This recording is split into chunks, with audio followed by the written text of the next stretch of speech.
And everybody, another edition, a week 5 edition, college football betting. I am your host, Aaron Torres. Hope everybody is doing well. Hope everybody is ready for what should be a really fun week 5 edition of college football, week 5 of college football in general. This really feels like the weekend where it's like, okay, college football is officially here. All 5 Power 5 conferences have not only games in conference, but we're talking about marquee in conference games. Arkansas hosting Alabama, LSU at Auburn, Ole Miss at Kentucky, Michigan at Iowa, Clemson hosting NC State. Really fun weekend. We are going to dive into the entire week 5 slate momentarily. Before we do, though, really quickly, I do want to welcome back our presenting sponsor, a company that I have been thrilled to work with all college football season long. That is the Betfred Sportsbook and the Betfred Sportsbook app. So here's the deal. I told you about Betfred over the last couple weeks, but they have been around since 1967 in the UK, over 1,600 shops, one of the most well-respected sports books overseas. They have come to the US and they are making a big splash here in the United States. They are the not only presenting sponsor of Aaron Torres Media, they're the presenting gambling sponsor of the Colorado Rockies, the Denver Broncos, and as it pertains to Thursday night football. Now, some of you listen to this show on Thursday, others on Friday. But on Thursday night football, they're the presenting sponsor of the Cincinnati Bengals all week long. They have been giving away tickets to the Cincinnati Bengals game against Miami on Thursday night. You can sit in the Betfred suite, all courtesy of the Betfred Sportsbook. I've told you before, I'll tell you again, nobody takes care of their customers quite like Betfred. As I said, not just free tickets to the Cincinnati Bengals game on Thursday night football, they're giving away tickets all season long. If you live in Ohio, make sure to sign up. Betfred, of course, will go live on January 1st, 2023, when sports betting goes legal in 2023. But outside of that, they are the official presenting sponsor of the Colorado Rockies, of the Denver Broncos.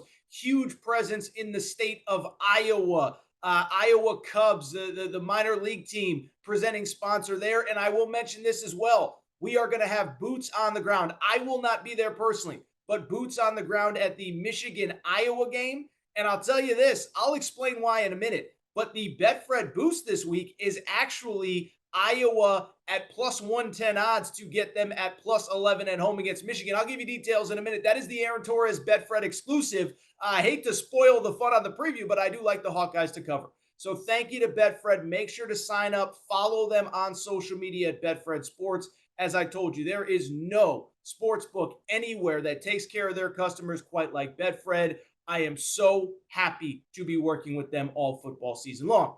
With that said, let's get to the week 5 slate. On the one hand, can't believe we're talking week 5 already. But as I said, we are in for some really exciting games. And I want to start with probably the biggest game on the slate, but also one that I'll be honest, right? I try to be transparent with all you guys and girls. I try to tell you exactly how I feel about all these games. And when it comes to Arkansas hosting Alabama, I don't really know which side of the line I'm on.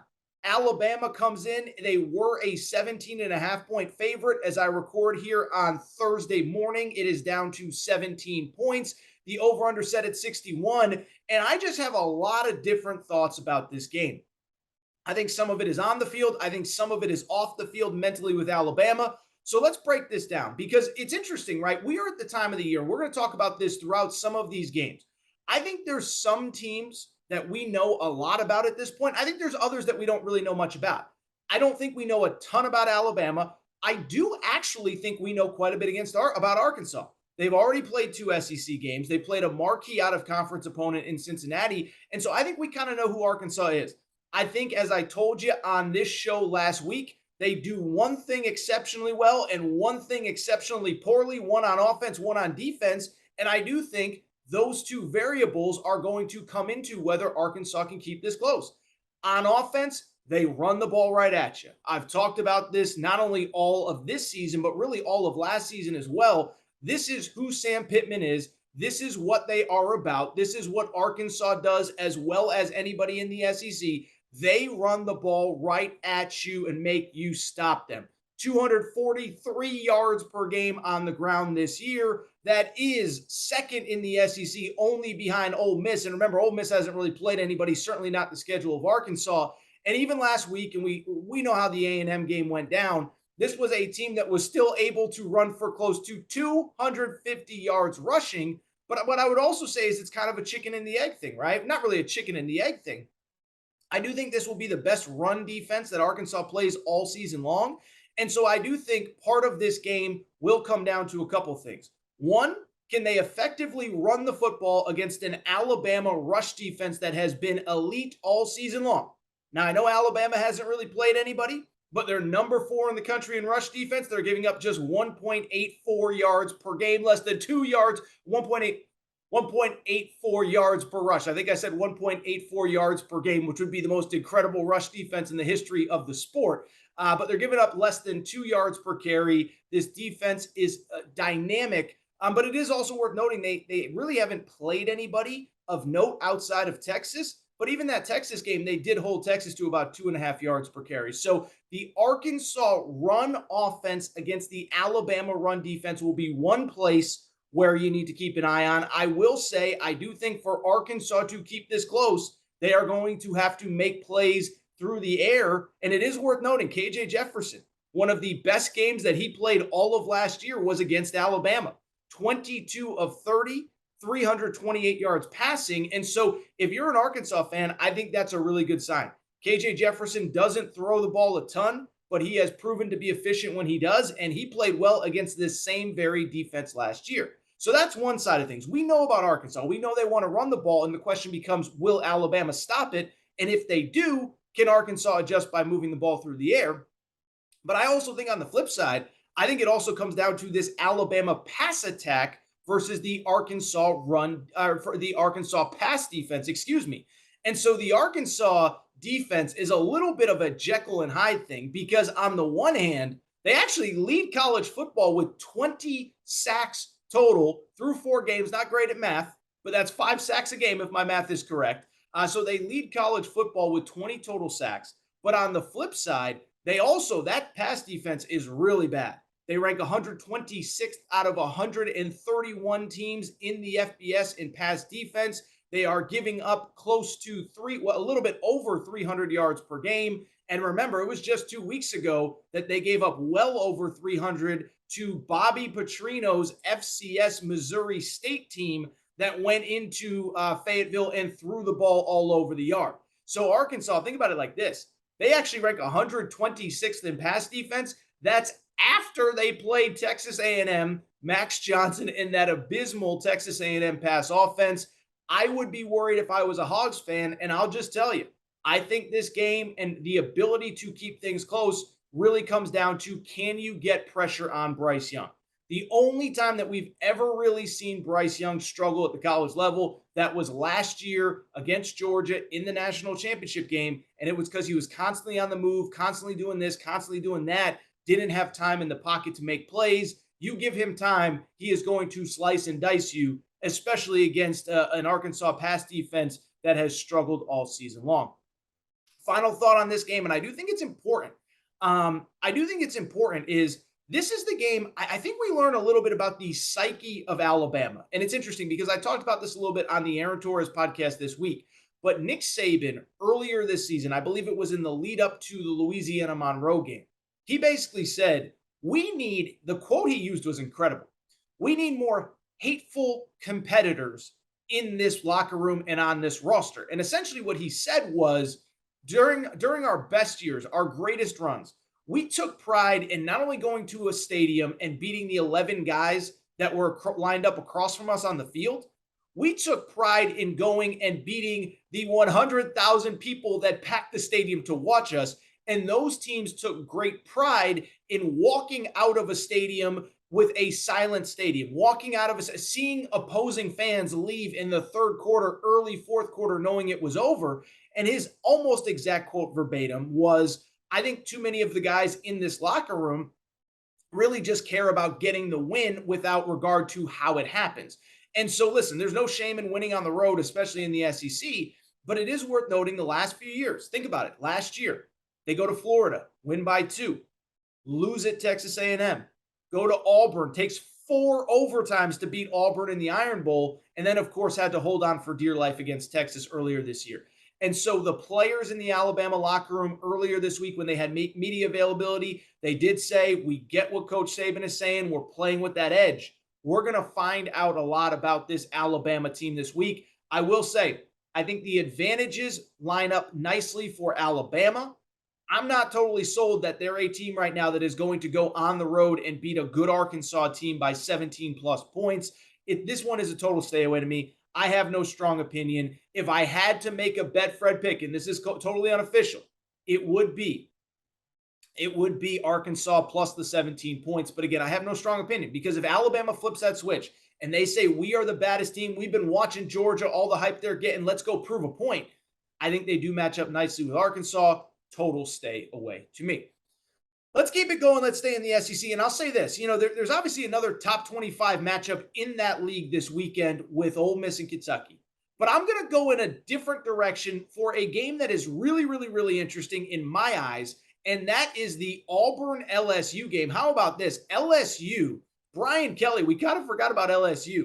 They are an 8-point road favorite. LSU at Auburn at night is an 8-point road favorite. The over-under has actually gone up a little bit from 45.5 to 46. And one thing that I do think is kind of interesting about this game, if you remember back to last year, this was kind of the game where we knew it was over for Coach O. Now, Coach O, a week later, they go to Kentucky, they get destroyed. That was when he unofficially got fired. They announced it after the Florida game the following week. But if you remember, LSU had not lost at home to Auburn since 1999. They lose at home last year, and that was kind of when you knew this is not going to work out for Coach O and LSU, especially following that UCLA loss to open the season. And so why it's ironic is because this was the game where we found out Coach O wasn't the coach for LSU. This might be the game that Brian Harsin, I don't know if he survives this one. Worth noting, Auburn plays Georgia next week. So this one could get ugly. This one could get out of hand. I don't even know if they lose this game if Brian Harsin survives to play Georgia next week. And then from obviously there, the schedule doesn't get much easier. You do have Ole Miss after that, Arkansas, A&M, on and on and on and on and on. In terms of the game on the field, what's interesting to me, what I just said, LSU is an 8-point favorite. And it is interesting because, and I say this all the time on the Aaron Torres pod and on this show, the internet has decided they don't like Brian Kelly. But if you pay close attention to LSU, they are a vastly improved football team from that Florida State game. Now, a couple things. One, as it turns out, Florida State might actually be pretty good. And two, I do understand that LSU really hasn't played the greatest competition. 3 straight home games, Southern, Mississippi State, and then, of course, New Mexico last week. But go ahead and look at what they've done.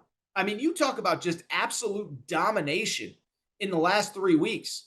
They beat Southern. I know it's an FCS team, 65-17, 31-16 win over a good Mississippi State team that, it is worth noting, is favored at home against Ole Miss. And then New Mexico, 38-0 last week. And how about this? Over 630 yards of total offense for LSU. And that's what's been impressive to me, is that obviously, look, Coach O did not leave the cupboard bare, especially the skill positions. But it's one thing to not leave the cupboard bare. It's another thing to put guys in position to succeed. And I do think Brian Kelly has done that. The thing that's especially interesting, this team that struggled so much to run the ball against Florida State. Remember the goal line, kind of pitch back well, this team is just running the ball right at people right now. Last week, Noah Cain, the transfer from Penn State, had 94 yards on the ground. And actually against Mississippi State, again, they were a top 30 defense last year, 207 yards on the ground. And so LSU, Brian Kelly, we're going to learn a little bit this week, but he's doing what he was brought in to do. And I will say, if he gets the win this week, it's probably the death knell for Brian Harsin. And it's probably, by the way, a great sign for LSU going forward that Brian Kelly is the right guy. For Auburn, couple thoughts. One, we all I don't want to say we watched the Missouri game last week because it was pretty much unwatchable, but we did kind of monitor it. And that Auburn offense is terrible, man. And I don't know what's going on in that locker room, and I don't know what the deal is and if guys have quit on Brian Harsin. It seemed like the guys that stayed really believed in his vision. But I mean, when you put up in that game against Missouri, and Missouri is not very good on defense, obviously it goes without saying. But when you put up 200 whatever yards of offense. I think it was 217 yards of offense against Missouri. It probably does not bode well for the rest of the season ahead. And really, to me, it was 217 yards. I was correct. It really does speak to the thin ice that Brian Harsin is on and why I do think he's going to struggle. The one thought that I do have, well, two really quick thoughts. One, I will say this for Auburn. Despite the struggles, it is worth noting that obviously the one thing that they have done pretty well this year is stop the run. I do think when you look at this game, I do think that's probably going to be key for this game. Auburn, of all the things that they don't do well, they have been pretty good at stopping the run. The Penn State game, they obviously struggled, but in the other three games this season, they're giving them about 85 yards on the ground. That would put them in the top 20, top 25. Now, Penn State is by far the best team that they've played, and so it does concern you that against the best team they played, they did give up a lot of yardage. But I do think that's the only way, right? I think if you like Auburn as a home dog, what I believe has to happen is they have to play lights out defense, they have to stop the run, and they have to keep it low scoring, which brings me to this. I do believe that probably the best side and the side that I am on, I think rather than taking LSU with the points, Auburn minus the points, or plus the points, just take the under. Because this is a rivalry. It was funny. I was thinking about this. I said to myself, this always feels like a pretty low scoring game, but is it really, or is that my imagination? Well, I went back and looked it up. And if you take out the COVID year of 2020, when it was just chaos across college football, 24-19 was the score last year, 23-20 in 2019. Now remember, that was the LSU, Joe Burrow, Justin Jefferson, Jamar Chase team. You know who held them to the fewest points all season long? It wasn't Bama. It wasn't Clemson in the playoff. It wasn't Oklahoma in the playoff. It was Auburn in a win in Baton Rouge. So LSU at home scored only 23 points against Auburn. But the last 5 years outside of COVID, 24-19 last year, 23-20 in 2019, 22-21 in 2018, 27-23 in 2017, 18-13 in 2016. And so to me, the over-under of 45.5 just feels like the right side. This is always close. This is always low scoring. I don't feel great about taking Auburn plus the points. And I could see a scenario where like LSU wins this game like 17-3, and then all of a sudden the game goes well under, and you still didn't hit the bet with Auburn as the home dog. So stay away to me. This just feels like one where I'm probably going to side with the under rather than taking either side. Speaking of unders, we got to do it. We got to jump 2 feet in and talk about a game and a team that only your mother could love. I am, of course, talking to our grandmother. What is the saying? A face only a grandmother could love, or a mother could love? I can't remember. Whatever. I got a face that everybody could love. So what do I care? But I'm obviously talking about Michigan, number 4 in the country. It's been an interesting debate all week. Who's number 4? Is it Clemson? Is it Michigan? Is it USC? Is it somebody else? Well, they go on the road. Very interesting line. They are an 11-point road favorite at Iowa. Kinnick Stadium, big game. Over under, how about this, is 42 points. And so look, at this point, we've done all the Iowa jokes, and I'm not going to sit here. We actually have a weirdly large number of Iowa fans that listen to this show. So shout out to all you guys and girls. When I did the giveaway of the Buffalo Wild Wings gift cards, we sent quite a few to Iowa. So shout out to all you guys and girls in Iowa.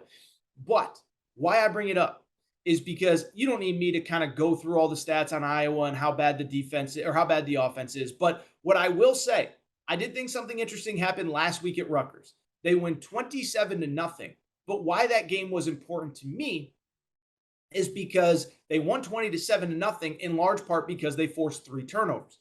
This is who Iowa has always been. And when Iowa is at its best, they force a lot of turnovers. They have a lot of short fields. They take time off the clock. And that's how they beat teams historically, like Michigan, Penn State, Michigan State, on and on and on and on and on. Penn State last year in Kinnick, I believe, had 4 turnovers, which led to the Iowa win.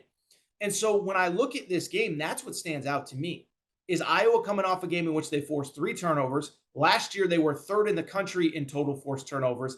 Is this a game where you can slow down the run? J.J. McCarthy, his first road start, can you put him in position where it's 3rd and long and he's got to make plays? Because one thing with J.J. McCarthy, I get that he's crazy talented.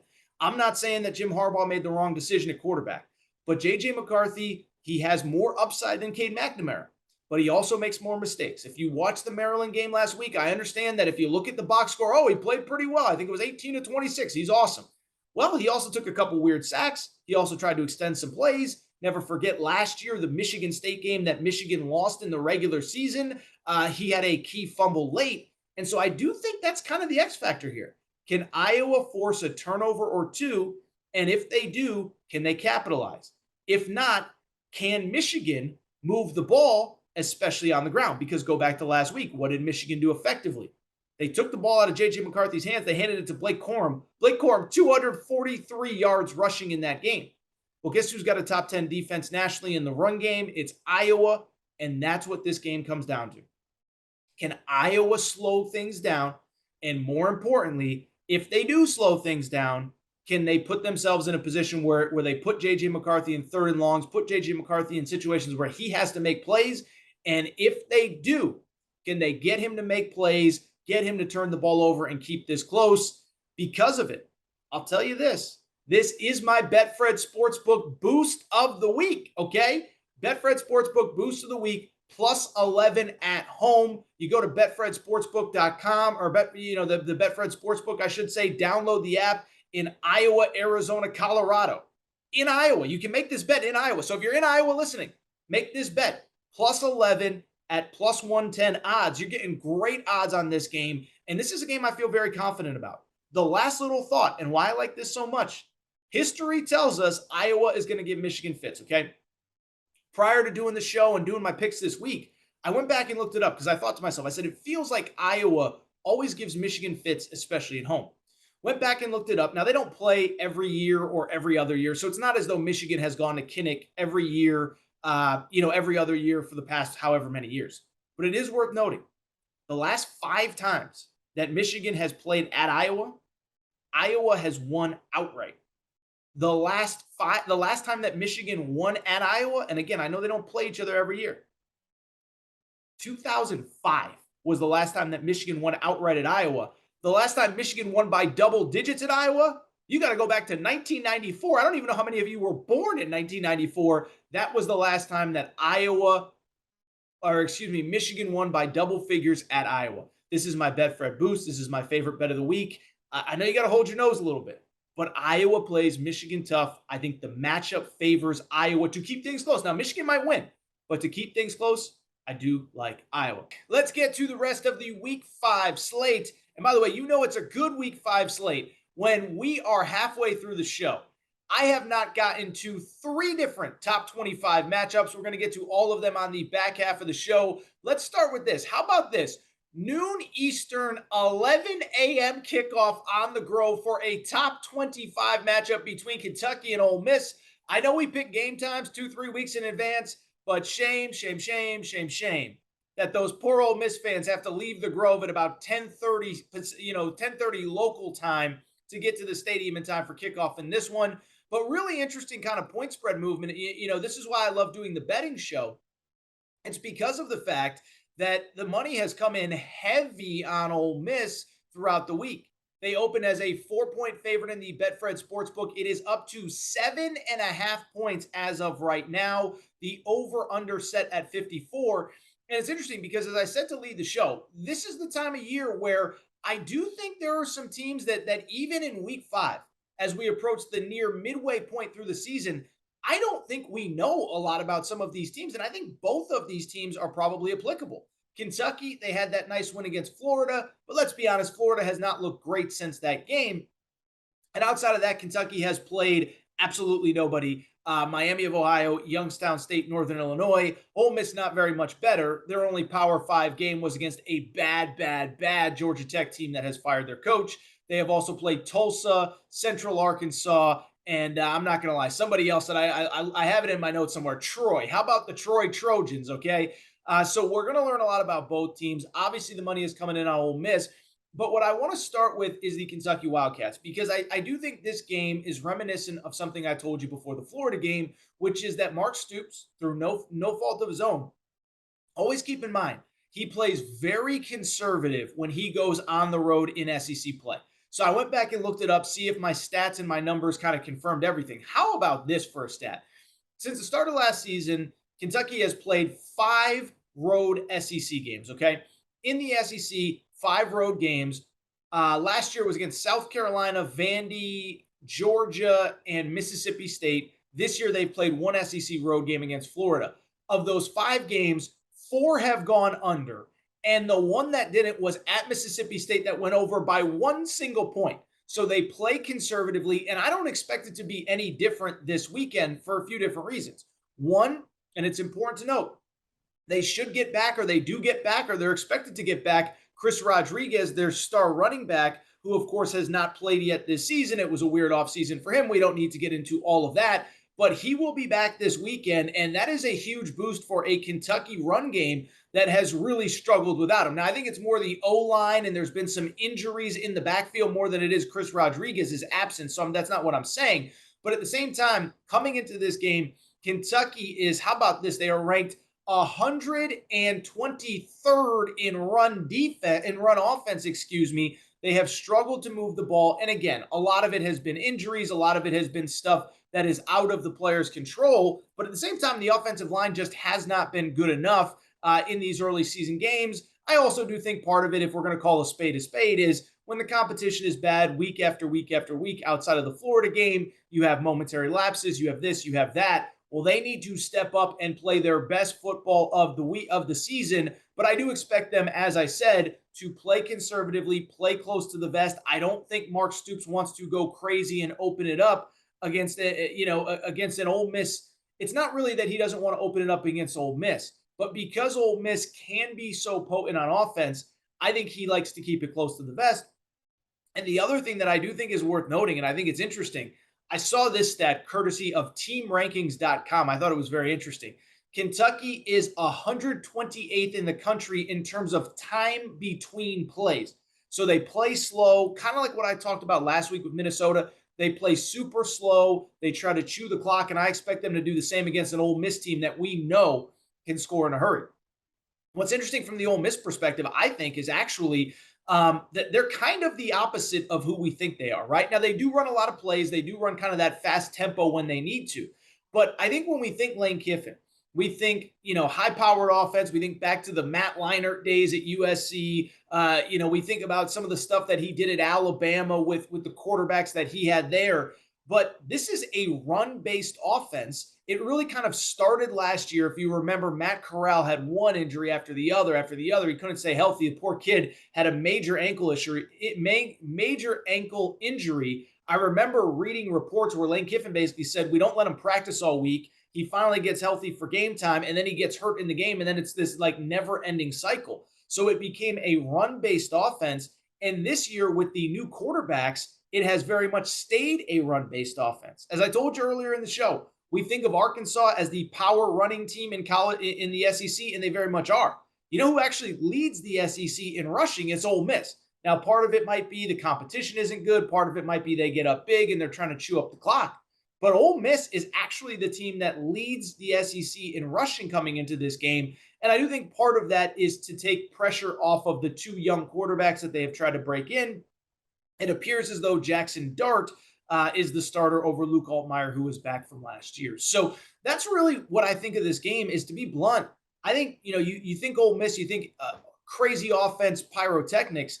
I think this is going to be close. It's going to be low scoring. And I think Kentucky's entire game plan is to keep the ball away from Ole Miss. As a matter of fact, this is one of my favorite plays of the week. As I told you, the over-under in the Betfred Sportsbook is 54. Well, I got the under very comfortably of 54 in this game. Unless Ole Miss scores 60, I don't see how it goes over because I don't think Kentucky wants to get in a shootout. I don't even know if Ole Miss really wants to get in a shootout in this one. As far as the point spread's concerned, I would probably take Kentucky plus the points. But to me, the under, I know it's not sexy, but I do feel like it is much more appealing. Let's get to another top 25 matchup this coming weekend. How about this one? This is a really interesting one. This isn't just a top 25 matchup. This is a top 10 matchup in Death Valley, Clemson, the Clemson Death Valley. Clemson is hosting NC State. NC State is ranked in the top 10. Very interesting line movement on this. Clemson opened as about a 7.5 point favorite in the Betfred Sportsbook. It was bet down to 6.5 when I saw it on Wednesday afternoon. As I record here on Thursday afternoon, it is back up to 7.5 points. And I think part of the line movement is probably, I would guess that probably the public came in heavily against Clemson, top 10 opponent at home. It makes sense to me, right? Because you look at that Clemson game, I think a lot of people perceive that as a bad win for Clemson last week against Wake Forest. I actually view it as the exact opposite. I said it on the Aaron Torres pod. I kind of do wonder. I don't want to say it's a best case scenario for Clemson. I think it kind of worked out well, right? Because the defense was not good. I'm not going to sit there and say it was. But one, that was probably the best offense that Clemson will see all season long until the postseason, whether it's a bowl game or a college football playoff. And then two, on top of that, they were pretty good late. So everybody's freaking out about the defense. It's not as good as we thought, blah, blah, blah, blah, blah. Give it some time. Remember, Brian Brzee had the tragedy in his family. His sister passed away. He was gone for a while. The cornerbacks are new. And you're going up against a very, very, very good offense in Wake Forest on the road. Stuff is going to happen. This is part of college football, right? Nobody's going to be perfect. Alabama was struggling on the road at Texas. Ohio State struggled to move the ball against Notre Dame early in that first game of the season. So nobody is perfect. I actually take it as a positive because the defense wasn't great, and it was the offense that bailed them out. And it's interesting, right? Because you go across college football, and I thought we saw a couple teams win the way that you kind of wanted to see them win last week, right? USC plays at Oregon State. The offense can't move the ball. They rely on their defense. They rely on turnovers. They rely on field position. They end up winning that game 17-14.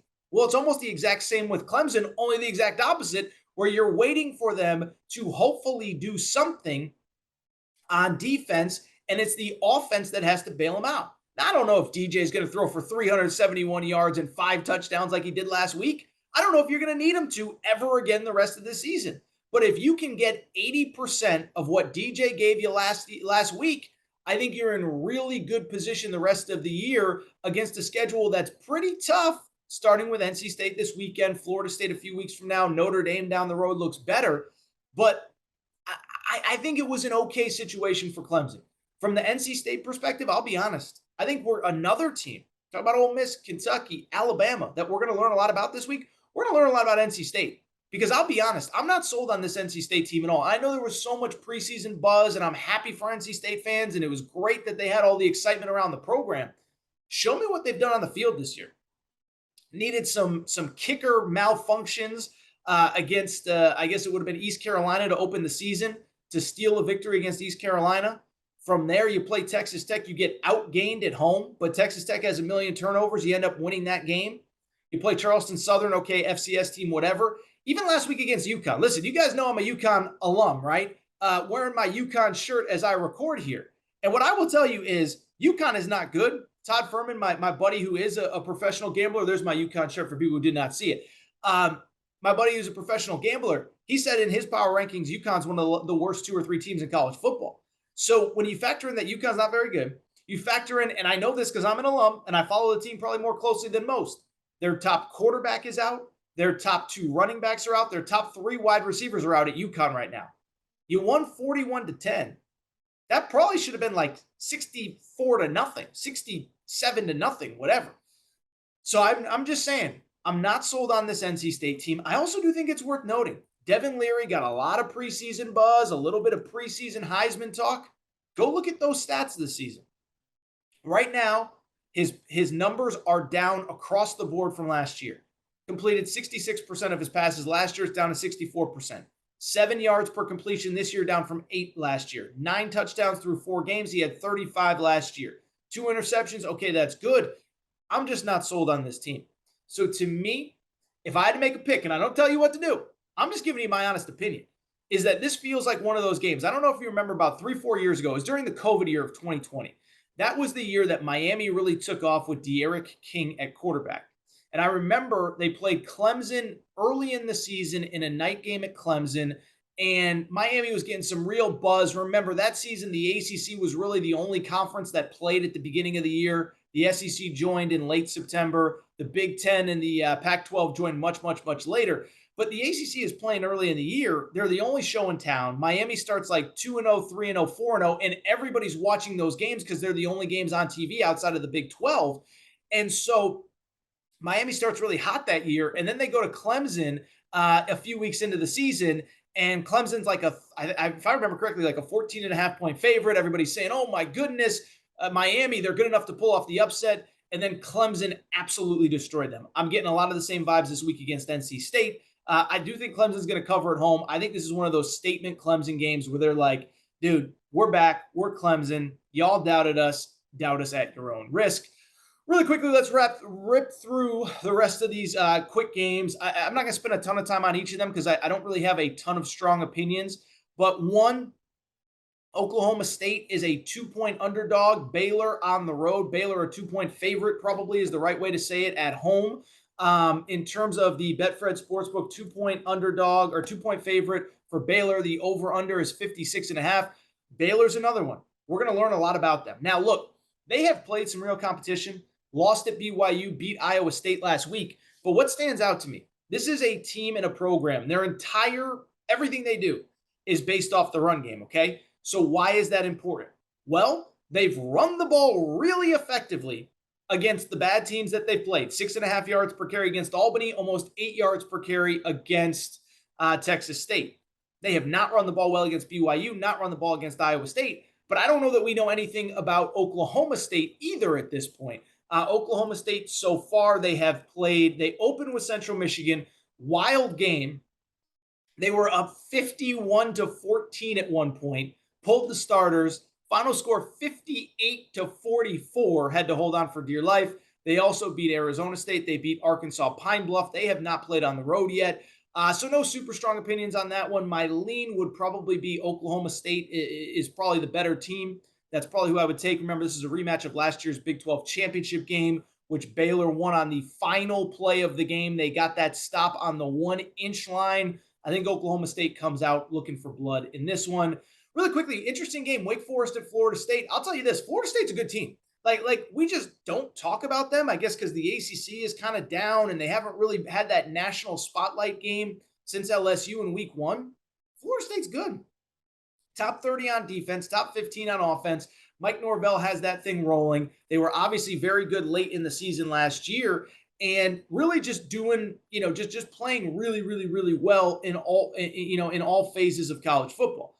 Now, what I'll say, top 25 matchup, and we're going to learn a little bit about them, but also I just think what's interesting about this one is can they slow down that Wake Forest team? Listen, with Wake Forest, what we've learned, and by the way, I should mention Florida State a 7-point favorite at home, courtesy of the Betfred Sportsbook, over under 64. Wake Forest, I think we all kind of understand. If you can slow them down, you can beat them. Remember, before the Clemson game this past week, Wake Forest had to hold on for dear life against Liberty, and Liberty turned the ball over a bunch. So I think Wake Forest is probably a little bit overvalued right now. I'd lean Florida State. No strong opinion here. But Florida State is a 7-point favorite at home. Really quickly, Michigan State, how about this? Michigan State this is incredible, an 8.5-point underdog against Maryland. And you guys and girls know I've been out on Michigan State all season long. Remember, 2 weeks ago, my Betfred best bet was Washington minus 3.5 at home against Michigan State, which cashed with ease. Well, I don't think Michigan State is that bad. And I do wonder if this is an overcorrection from the last week or so. Michigan State gets embarrassed against a good Minnesota team. Maryland goes to Michigan, plays the game of their life, almost wins. I will tell you that Maryland game, I think, is an outlier. Listen, I love Joel Klatt, know him a little bit, respect the hell out of him. But on the broadcast, this team is so improved. This team is so this team is so that. They played the game of their lives. J.J. McCarthy, it was basically his first real start against a real opponent. And Maryland played the best game they're going to play all year. I saw this stat. It kind of blew me away. I didn't see this stat. I found this stat with my own homework. Maryland had 1 penalty against Michigan last week, okay? And I thought to myself, I said, Mike Loxley's teams are usually pretty sloppy. They're averaging 10.5 penalties per game in the 3 other games. And so I bring it up because they're not going to play that well at home. They easily could have lost to SMU 2 weeks ago at home. Michigan State, I actually think, is a live dog in this one. I'll take Michigan State plus the points. Texas A&M, Mississippi State. Listen, we know Texas A&M at this point. I'm just totally staying away. All the money coming in on Mississippi State. I think they opened as a 2.5-point favorite. They are now a 4-point favorite. I will not be betting that one. Speaking of not betting, Oklahoma going back on the road, a 6.5-point favorite against TCU. Definitely staying away from that. And if you want a little bit of Pac-12 after dark action, how about this?